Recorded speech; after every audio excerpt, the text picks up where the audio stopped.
Hey everybody.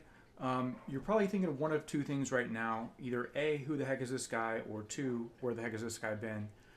For those of you who don't know me, my name is Jason Byrne. I'm the founder of milesplit.com and floridarunners.com.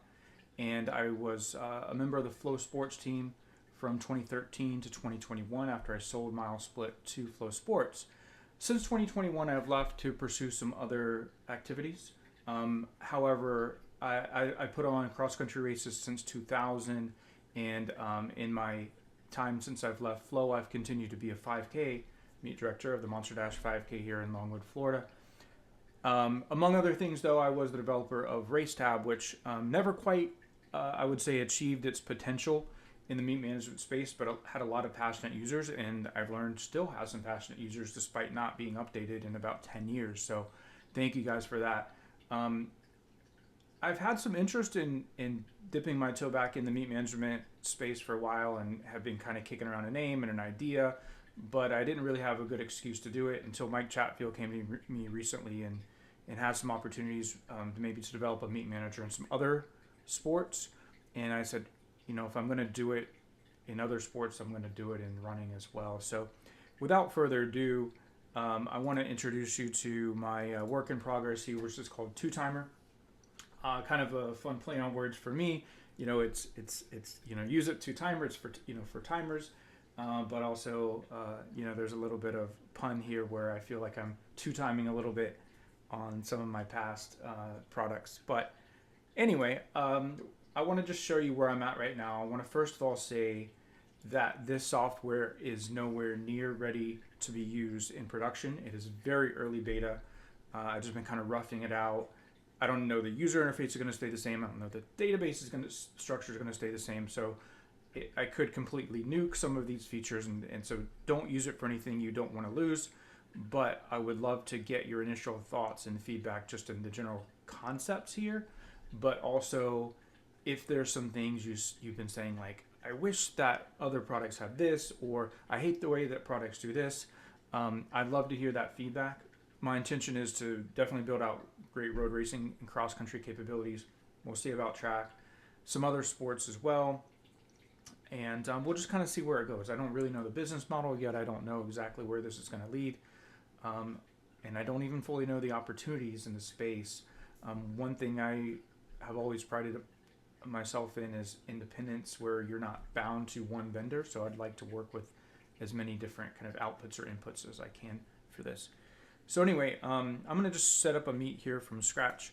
So I'm just going to type in reindeer run 5K, and I'm going to put this on Christmas Day and just give it whatever location, Winter Springs. And so once we save that here, we're into the meet where we can edit this. We have some different settings we can play with down here at the bottom. A lot more will be coming.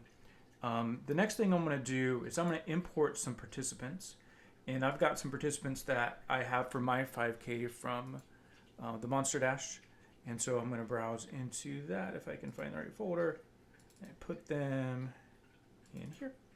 So this pulled in from the run sign up format. Some of these didn't have bib numbers because they were the kids events, but you'll see a lot of them down here have the bib numbers. Cool. The next thing that I want to do is I'm going to add an event. So I'm going to go to the events tab here. Going to say you don't have any events, create your first event. So I'm just going to create a 5K here, call it done. The next thing I want to do is I want to set up my age groups. Has a nice little handy wizard here where I can say I want to do 5-year age groups, 3 awards per age group, male and female other, whatever you want to set these on. It was overall and masters divisions. So if I just click OK, see it creates all my default age groups for me based on those parameters. The next thing I'm going to do is I'm going to import my chips. I've got those saved in the CSV file right here. Import 71 chips, so it's going to automatically pull those in, and it's linked them to the bib numbers, the participants that match those bib numbers. So the next thing I want to do is I want to add my markers, and markers are your places along the course where you want to take a reading. So for me right now, in the default here is just create a start and a finish marker. If I just click that, bada bing, bada boom, it adds them in here. And one thing that I want to point out that it did automatically for me, but we can customize here, is it has a start and an end time period, because I can set up the same mat to receive the signal. Multiple markers receive the signal from the same mat. So we have to figure out which marker that's going to feed into, and it can do it one way. It can do it is based on the time, right? So this is anywhere from essentially gun time to 3 minutes or read as starts, anything from 12:26 to an hour and 15 are going to read as finish, and I could again tweak that to get exactly where we wanted it. Kind of defaulted on this based on essentially world record pace and kind of Walker pace. And the final thing I want to do here is I'm going to add a source. And our sources here, at least at this point, are always going to be file system based. So like our IPCO can feed into a folder where it writes to a log file. So I'm just going to call this start finish reader. And IPCO is the vendor. The update frequency is how often it's going to go to that file and look for changes. And then I got to tell it what folder it's going to look into. So I'm going to say this timing folder and this log file. This is just asking me to give permission for 2Timer to read that log file. And here's what it's going to read, this file here, the .log filter. And I can say I want this source to feed into the start and finish markers. I'm going to save that. You can see that my source time is updating, so you'll just see this last check keeps incrementing as it checks every 5 seconds for new updates. If I go over to my reads tab, you see that it pulled in all these reads, assigning certain ones to the start, certain ones to the finish, based on the time and the parameters that we configured on our markers tab. And then finally, if we go back to the results tab, it automatically pulled those in and assigned them into the appropriate places based on our group and our gender assignments.